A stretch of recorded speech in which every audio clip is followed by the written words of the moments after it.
네. 오늘 화요 기도회는 정말 특별한 기도회입니다. 우리 안식일인 줄 알았습니다. 우리 이나경 집사님이 앞에 앉으셔서 큰 소리로 대답해 주셔서 큰 힘을 얻습니다. 우리 쉐마 아카데미로 우리 아이들과 부모들이 이렇게 예배에 참석하는 모습을 보니까 정말 감사합니다. 한 가지 좀 부담은 이 화요 기도에서 다루는 요단강 프로젝트 내용은 사실은 다니엘서의 내용을 어느 정도 알고 있다라는 전제로 좀 풀어가고 있습니다. 그러다 보니까 어린이들은 정말 갸우뚱하고 물음표가 많이 생길 거예요. 그럴 때마다 우리 부모님들이 일일이 다 해석할 수는 없어도 잘 들으신 후에 오늘 내용을 이 아이들이 어떻게 적용해야 하는지를 잘 알려주시면 감사하겠습니다. 분명히 그런 적용점들을 제가 말씀드릴 것이고, 또 아이들이 상징적인 것들 하나하나를 물을 때마다 그것을 다 해석해 줄 수가 없잖아요. 그럴 때는 단순한 것들로 아이들이 적용할 수 있도록 이렇게 풀어서 설명해 주시면 감사하겠습니다.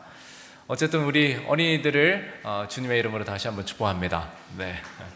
우리 오늘 시작하면서 함께 인사하고 시작하겠습니다. 하늘까지 함께 갑시다. 네, 어린이들이 가까이 있으면 어린이들의 손을 잡아주시고, 네, 하늘까지 함께 갑시다. 네, 네, 함께 갑시다. 감사합니다. 제가 화요기도에 오고는 제 기억으로는 가장 많은 인원이 앉아 있는 것 같은데 정말 큰 힘이 됩니다. 오늘 요한계시록 6장 7인 내용을 본격적으로 들어가 보겠습니다. 오늘은 6장 1절에서 8절 내용입니다. 4명의 말탄 자들. 여러분들의 성경을 좀 펴셔서 갈피를 해 두시고 함께 좀 따라와 주시면 감사하겠습니다. 본문을 다 읽지 않고 우리가 4명의 말탄 자들을 살필 때 본문을 다 한 번씩 읽게 되기 때문에 바로 본론으로 들어가도록 하겠습니다. 이 내용을 먼저 좀 읽어 주십시오. 요한계시록 6장에 나오는 4명의 말탄 자들은 복음의 전파와 그 복음을 거절하고 왜곡함으로 나타낸 교회의 역사적 모습과 그 시대적 결과를 상징한다. 네, 오늘은 결론부터 말씀드리겠습니다.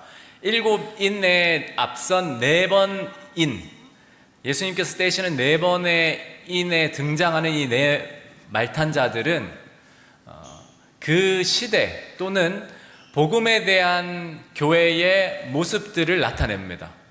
조금 더 구체적으로 이야기하자면 교회의 복음 전파의 모습, 그리고 그 복음을 거절하고 왜곡하는 교회의 모습과 또 세상의 모습이 함께 이렇게 나타난다라고 이해하시면 되겠습니다. 그래서 여러분들이 물론 이러한 그림으로 나타난 것을 요한이 본 것은 아니겠지만 7인에 나오는 네 말탄 자들을 이렇게 생각할 때 그것이 교회의 모습이고 그 교회 시대의 모습들이었구나라고 생각하시면 됩니다. 그런데 7인인데 처음 4개의 인을 뗄 때에만 말탄 자들이 등장하고 마지막 5번째, 6번째, 7번째는 말탄 자들이 등장하지 않아요. 그러니까 5번째 말, 6번째 말, 7번째 말이 없습니다. 왜 그런가? 처음 4인을 뗄 때 등장하는 이 4명의 말탄 자들은 전적으로 하나님의 백성들, 즉 그리스도의 교회와 관련된 것들이지만 나머지 3개의 인, 5번째와 6번째와 7번째의 인은 그 교회를 억압하고 핍박했던 바로 그 교회와 대적했던 그런 자들에게 내릴 하나님의 심판에 관한 내용이기 때문에 말탄 자들이 나오지 않습니다. 그래서 말탄 자들은 무엇이다? 교회와 복음과 관련된 것이다. 이렇게 여러분들이 먼저 선이해를 가지고 계시면 좋겠습니다. 내용을 한번 읽어봐 주십시오. 흰말을 탄 자는 신실한 교회를 통하여 세상에 복음이 선포되는 것을 묘사한다. 그러나 복음이 전파될 때마다 그 일은 복음을 믿고 받아들이는 자들과 그렇지 않은 자들로 분리가 이루어진다. 붉은 말을 탄 자는 복음을 반대한 일로 인한 교회의 모습을 묘사하는데 핍박과 박해와 죽음이 발생한다. 그리고 그렇게 복음을 거절하고 거역하는 자들에게는 영적 사망으로 이끄는 영적 기근이 뒤따른다. 검은 말 탄 자는 이런 하나님의 말씀에 대한 기근을 묘사한다. 청황색 말 탄 자는 그 기근의 결과로서 이르러 올 온역과 사망을 묘사하고 있다. 네, 결론부를 지금 먼저 설명드리는 겁니다. 내용을 여러분들이 좀 어렵게 느끼실 수 있기 때문에 이러한 내용이 오늘 전체 내용의 요약이라고 알고 계시면 좋겠습니다. 그래서 결국 우리가 적용할 수 있는 부분은 물론 4개의 말탄 자들도 앞선 7교회처럼 예수 그리스도의 교회의 시작점, 오순절 역사라 할 수 있겠죠. 그때부터 재림 때까지의 전체 역사 중 어떤 부분을 차지하고 있는 역사적 해석이 가능한 내용들이지만 우리에게 적용해 보면 각 개인이 예수 그리스도의 복음에 어떻게 반응하는지에 대한 모습이기도 합니다. 그래서 우리가 복음을 대면했을 때 어떤 경험을 하게 되는지, 우리 믿음으로 승리하는 경험, 또 이기는 경험을 한다면 말 그대로 흰색 말을 탄 자, 활을 들고 이기고 또 이기는 그러한 모습이라 할 수 있겠습니다. 그러나 우리가 복음을 제대로 받아들이지 않고 복음을 그냥 형식적으로 믿고 따르게 될 때에 우리에게 이르러 오는 것은 영적 기근, 그런 말탄자의 모습들이 자연스럽게 이어질 수 있겠습니다. 그러므로 결국 오늘의 핵심은 무엇이냐 하면 여전히 은혜 받을 만한 이때에 우리가 다시 한번 이기고 또 이기는 그러한 흰 말탄자의 그리스도의 승리를 표상하는 그런 모습으로 살아가야 한다라는 것입니다. 분명히 요한계시록에 기별이 선포될 때 초기 교회 교인들 또한 그들의 모습이 분명히 이기고 또 이기는 그런 모습이었어요. 그러나 앞으로 그들의 모습이 그렇게 되지 않기 위해서 경각심을 가지고 자신들을 성찰하는 일도 분명히 있었을 것입니다.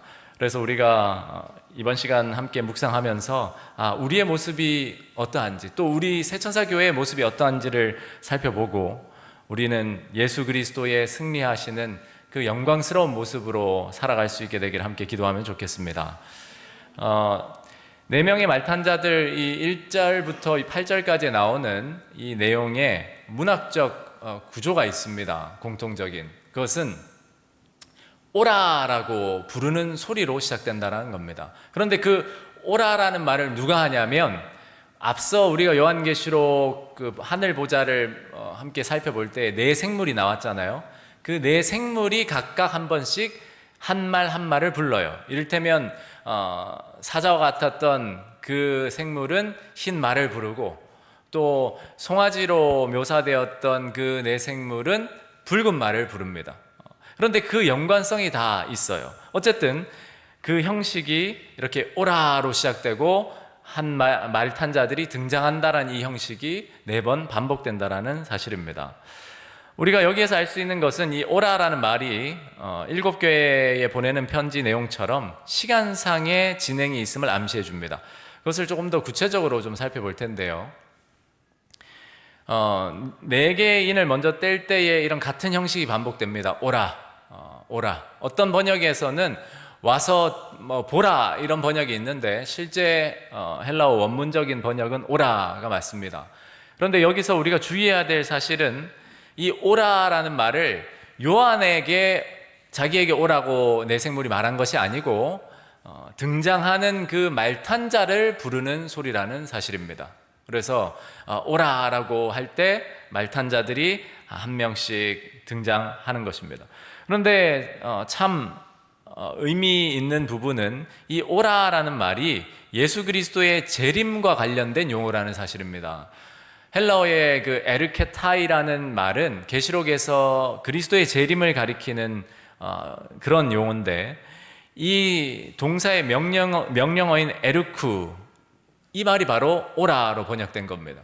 그리고 이 오라라는 말, 이 에르쿠라는 말이 어디에 다시 한번 또 등장하냐면 계시록 22장 17절과 20절에 아멘 주 예수여 오시옵소서 하는 그 내용에 등장하는 말이에요. 그러니까 결국 이 오라라는 말은 말을 부르고 있지만 사실 그 내포하는 의미는 무엇을 고대하는 말이죠? 그리스도의 재림을 고대하는 말입니다. 이러한 의미로 해석이 가능한가는 나머지 다섯째와 여섯째와 일곱째 인을 생각해 보면 더 뚜렷해집니다.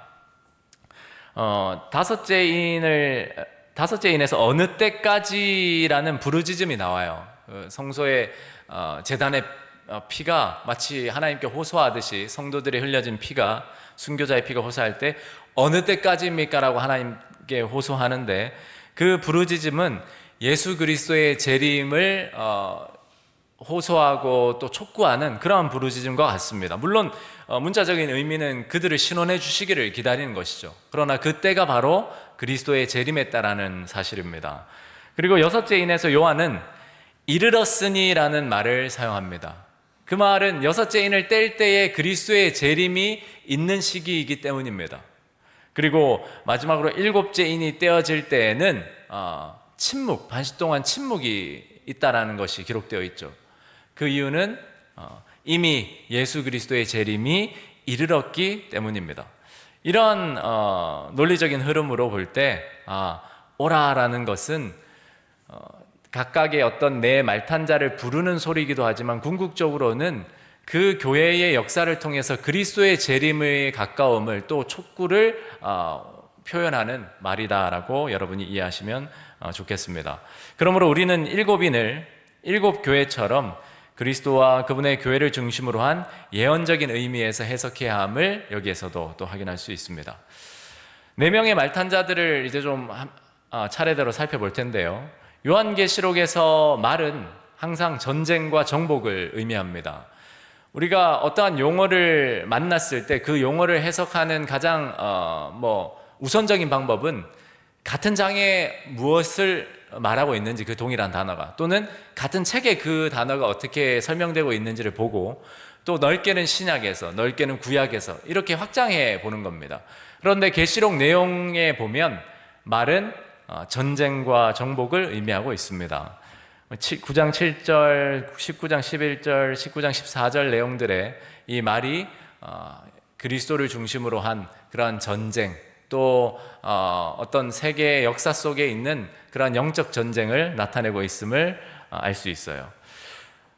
4명의 말탄자들의 내용은 구약 스가랴 선지자의 기록에서 가져온 표현입니다. 늘 말씀드리지만 계시록은 구약의 용어를 많이 가져와서 사용합니다. 전혀 근거 없이 새롭게 사용하는 말은 거의 없어요. 그래서 우리가 계시록에 나타나는 어떤 상징적인 용어들이 이해가 되지 않을 때는 구약 성경에서 그런 용어들이 어떻게 사용되었는지를 먼저 확인하는 것이 필요합니다. 스가랴서 1장 8절에서 11절에 보시면 거기에서도 네 말이 나와요. 여기서는 먼저 보면 한 사람이 붉은 말을 타고 골짜기 속 화석나무 사이에 섰고, 그 뒤에 다시 또 다른 붉은 말과 자줏빛 말과 흰색 말이 나타나요. 네 말이 동일하게 등장합니다. 붉은 말, 색깔로 따지면 3가지 색깔일 수 있지만 여기에서는 헬라어 문자적으로 이 말들을 구분하고 있기 때문에 네 말이 등장한다라고 할 수 있어요. 그런데 이 네 말을 스가랴서 본문 안에서 무엇이라고 해석해 주냐면, 여호와께서 땅에 두루 다니라고 보내신 자들이라고 이야기하면서 그것이 천사들임을 밝히고 있습니다. 화석나무 사이에 선 여호와의 천사라고 직접적으로 해석해 주고 있어요.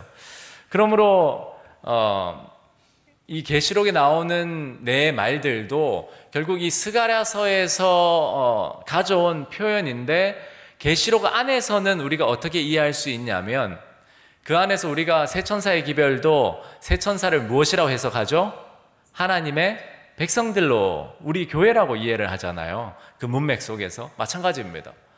하나님의 뜻을 받들고 하나님께서 주신 사명을 행하는 바로 이 시대의 하나님이 보내신 자들, 하나님의 사자들로서 그렇게 이해해요. 그래서 각 시대의 대쟁투에도 보면 세 천사의 기별을 이야기할 때 그것이 천사들이 아니라 복음을 맡은 바로 하나님의 교회임을 밝히고 있습니다.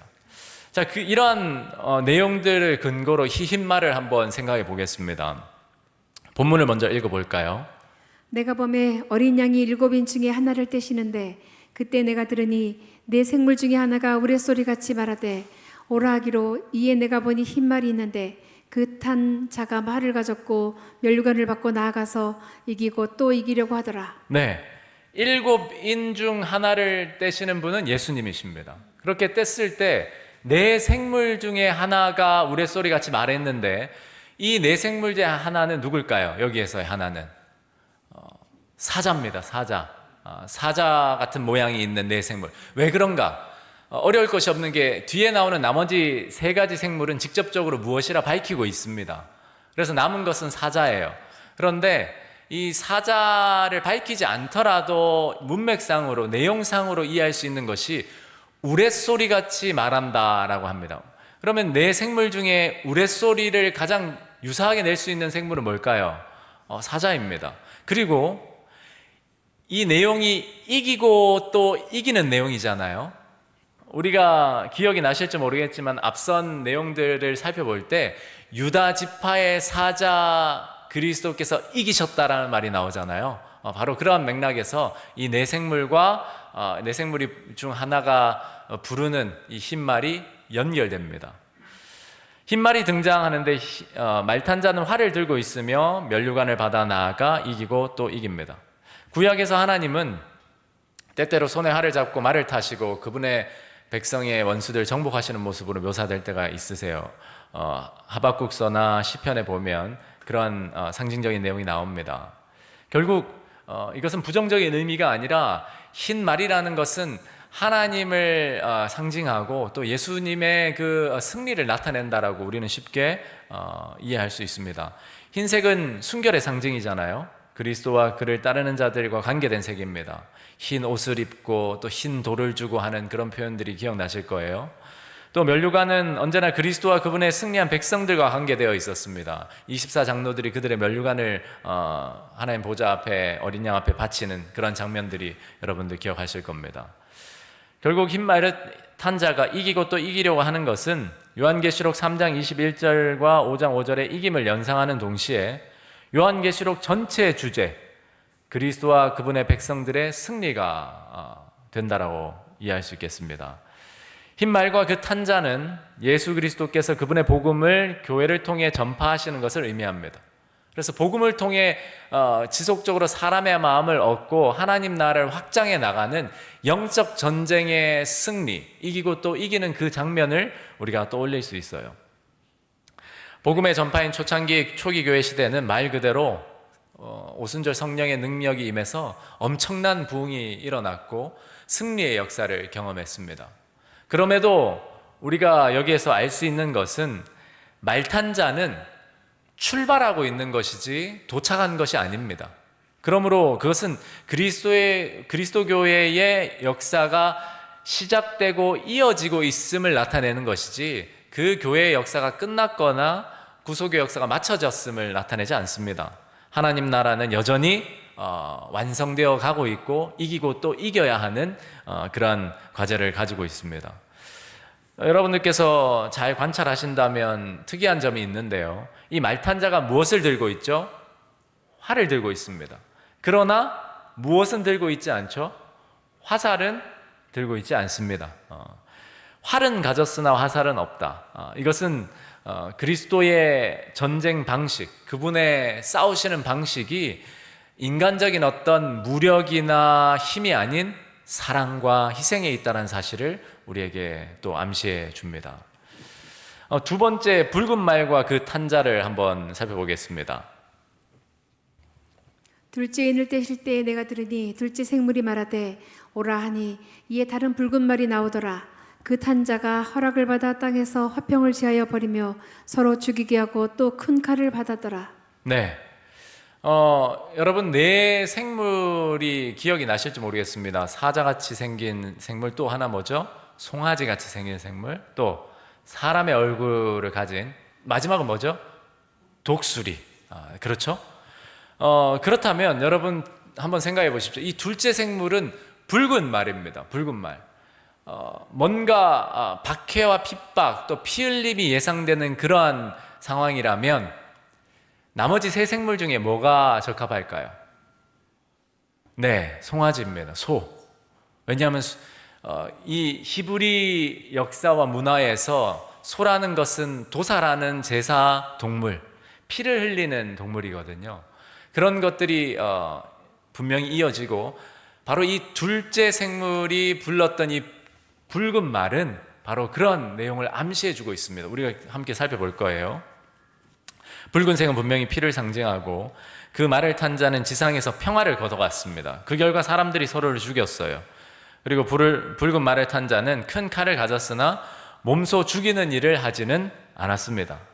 둘째 생물이 송아지라면 제사에 사용되는 제물이고 도살과 피 흘림을 연상시킵니다. 어떤 의미에서 복음은 언제나 사람들을 갈라놓습니다. 복음은 사람들을 치유하고 회복시킵니다. 분명히. 그러나 또 한편으로 복음은 칼과 같이 찌르는 것이고 사람들을 갈라놓는 것이고 분열을 일으킵니다. 맞습니까? 예수님도 그러한 뉘앙스의 말씀을 하셨습니까? 하셨어요. 마태복음 10장의 말씀 한번 보실까요? 내가 세상에 화평을 주러 온 줄로 생각하지 말라. 화평이 아니요 검을 주러 왔노라.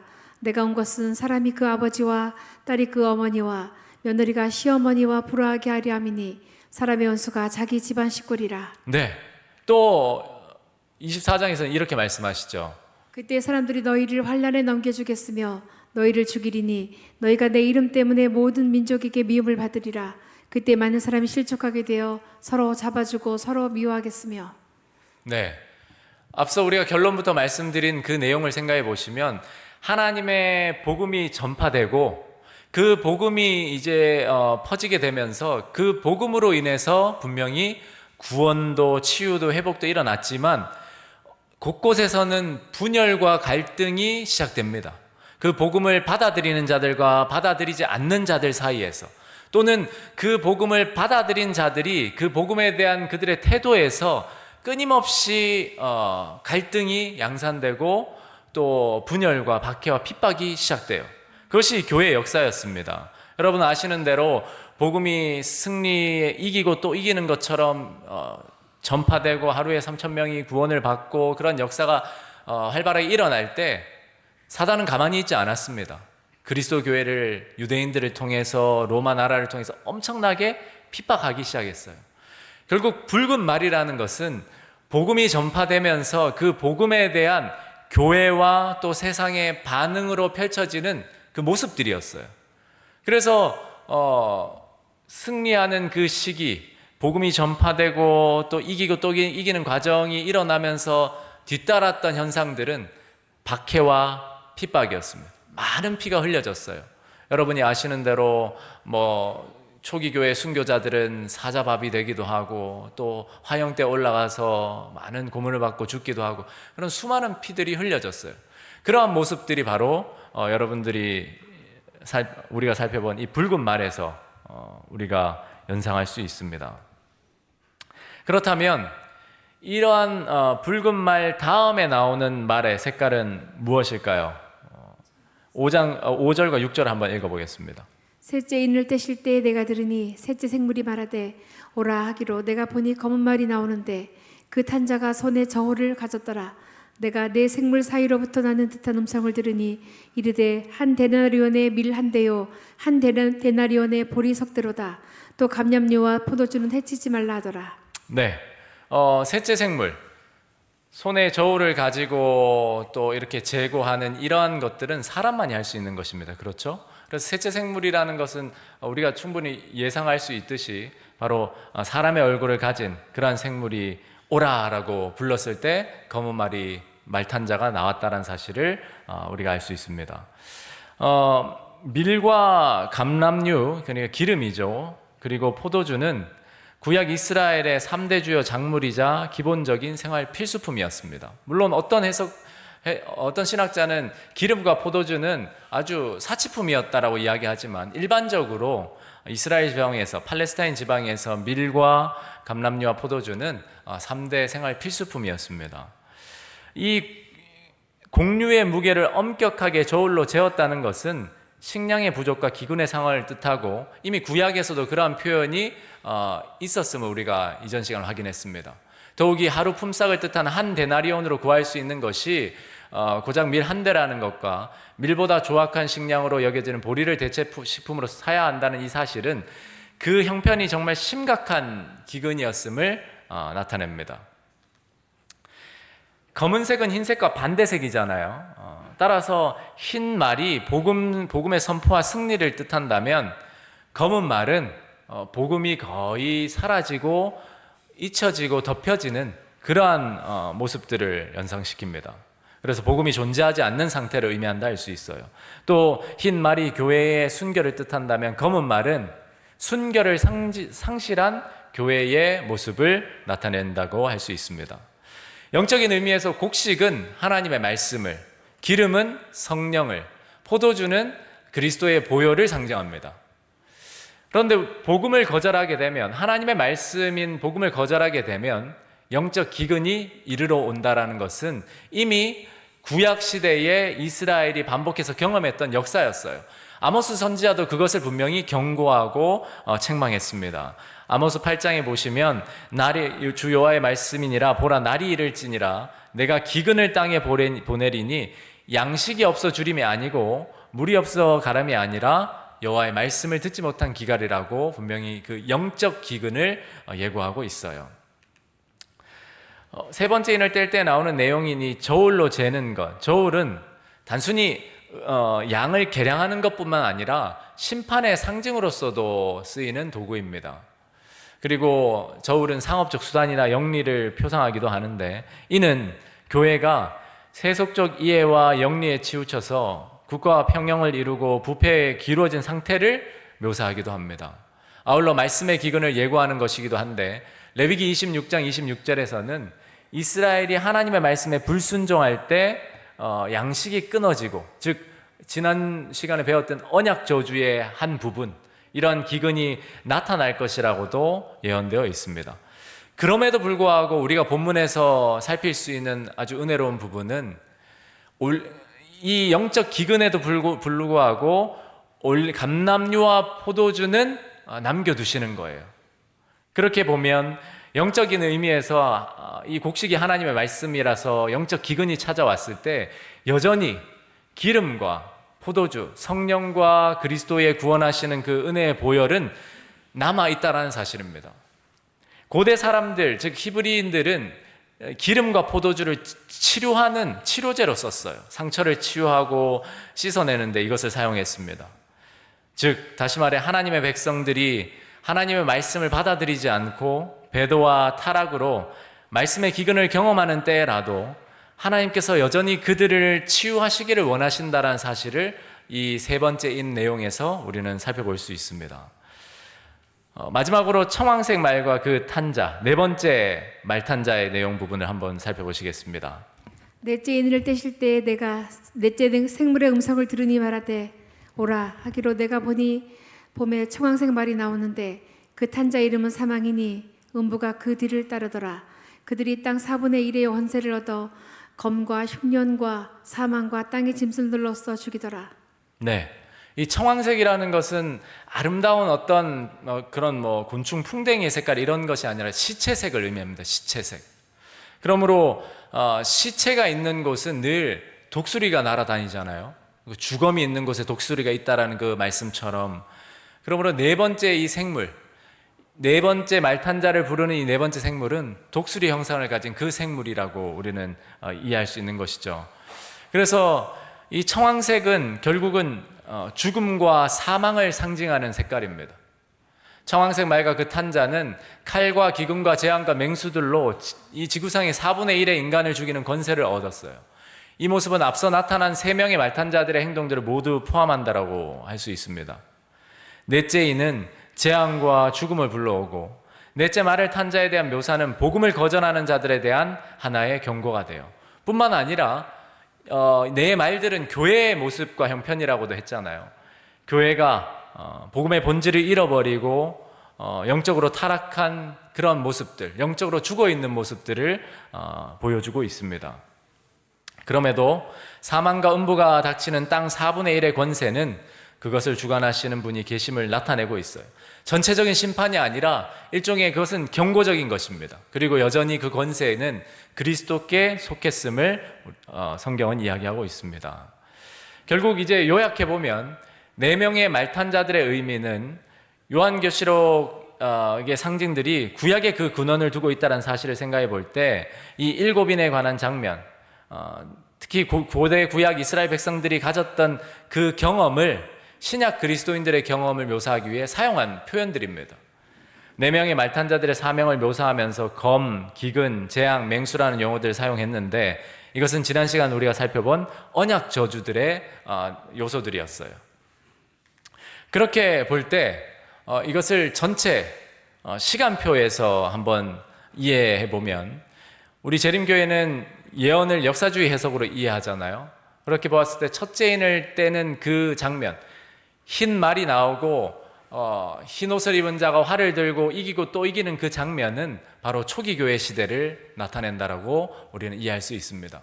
그리고 붉은 말이 등장하는 시대는 그 복음을 받아들이지 않는 세상의 사람들이나 또는 교회 안에 유대인들과 또 복음을 받아들이지 않는 교회에 있는 형식적인 교인들, 그러한 사람들로 인한 박해와 핍박, 또 분쟁과 갈등, 분리를 나타내는 것이 바로 붉은 말, 둘째인의 시대입니다. 셋째인은 검은 말이었잖아요. 영적 기근. 그러니까 그리스도교가 국교화되면서 더 이상 핍박이 있지 않고 오히려 많은 국가의 지원과 또 편리를 보장받는 그 시기에 오히려 영적으로는 교회가 더 타락하고 참된 복음이 사라지고 영적 기근과 가뭄을 경험하여서 교회의 모습은 빛을 잃어버린 모습과 같았던 거예요. 그렇게 빛을 잃어버린 교회가 되어버리니까 그 결과는 영적 죽음으로 이어졌습니다. 그래서 많은 사람들이 그 기간 동안 죽게 돼요. 그것이 바로 넷째인 소위 우리가 표현하는 영적 암흑 시대, 종교 가톨릭 로마 교황권이 자리를 잡고 수많은 사람을 핍박하던 종교 암흑 시대가 바로 그 시대입니다. 넷째인이 바로 그 시대를 가리키고 있어요. 이후에 이제 다음 시간에 배울 그 말들의 등장은 끝나고 제단에서의 성도들의 호소, 피의 호소가 이어지는 그 장면이 바로 다섯째 인을 떼는 장면인데 그때부터 복음이 회복되기 시작하고 하나님의 심판이 진행되고 성도들은 신원을 얻고 또 세상의 사람들, 하나님의 백성을 핍박하던 사람들이 오히려 하나님의 책망과 심판을 받는 역사가 이어집니다. 그것이 다섯째인과 여섯째인과 일곱째인의 내용이라고 할 수 있습니다. 이러한 역사주의 해석이 우리 재림교회 신학의 기본 틀이고, 그러나 우리가 개인적으로 적용할 때는 단순히 역사적으로만 적용해서는 안 됩니다. 오히려 예수님의 재림 때까지 복음에 대한 우리 각자의 반응과 선택의 모습들과도 이 네 가지 말탄자는 관계가 있습니다. 그러니까 이 시간에 앉아 계신 여러분들이 나는 오늘 하나님이 보실 때 어떤 말탄자의 모습일지를 한번 생각해 보십시오. 그리고 우리 인천 새천사 교회가 과연 흰 말탄자 그러한 모습일지 또는 붉은 말탄자의 모습일지, 어쩌면 나의 신앙이 검은 말탄자의 모습일지 우리 스스로를 성찰해 볼 필요가 있습니다. 아마 초기 교회 성도들조차도 자신들이 이 기별을 받았을 때 그렇게 성찰했을 거예요. 저는 여러분들과 함께 요한계시록을 함께 연구해 나가면서 우리 새천사 교회가 이기고 또 이기는 그 흰 말탄자 그리스도의 모습을 나타내기를 간절히 소망합니다. 그리고 여러분 각자의 신앙들 또한 비록 넘어질 때가 있고 무너질 때가 있지만 하나님께서 여전히 우리에게 감람류와 또 포도주를 남겨두시는 그 은혜를 여전히 허락하신다는 사실, 그래서 우리가 치유함 받고 다시 일어나서 이기고 또 이기는 그 승리의 전진을 할 수 있다는 사실로 위안을 얻으면 참 좋겠습니다. 그래서 여러분들과 저의 남은 한 주의 생애가 그러한 승리의 생애가 되기를 예수님 이름으로 축복합니다. 오늘 우리 함께 나눈 말씀을 옆 사람과 함께 나누시기 바랍니다. 우리 교회는 계시록 6장에 나오는 4명의 말탄자 중 어떤 모습이라고 생각하십니까? 그 이유는 무엇일까요? 나의 신앙은 4명의 말탄자 중 어떤 모습이라고 생각하나요? 흰 말탄자의 모습을 유지하기 위해서 오늘 내가 해야 할 일이 무엇일지 함께 말씀을 나누시고 서로 결심하고 기도해 주시기 바랍니다.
이제 서로를 위해 기도해 주시고 마무리해 주시면 감사하겠습니다.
네, 제가 기도하고 마치겠습니다.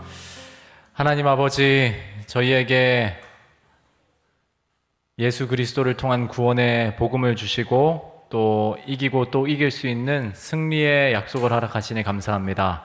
그러나 저희들의 모습은 늘 계시록에 나오는 그러한 흰 말탄자와 같은 모습이 아니라 때로는 검은 말탄자와 같은 모습, 때로는 붉은 말탄자와 같은 모습, 그렇게 다양하게 무너질 때가 많습니다.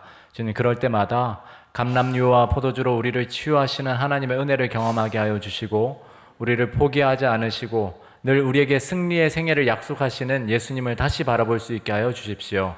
그렇게 믿음을 가지고 이 시간 예수님을 바라보길 원하오니 남은 한 주간 주님과 동행하며 이기고 또 이기는 생애를 살고 안식일에 만났을 때 승리케 하신 주님을 찬양하는 우리 새천사 가족들 되게 하여 주시옵소서.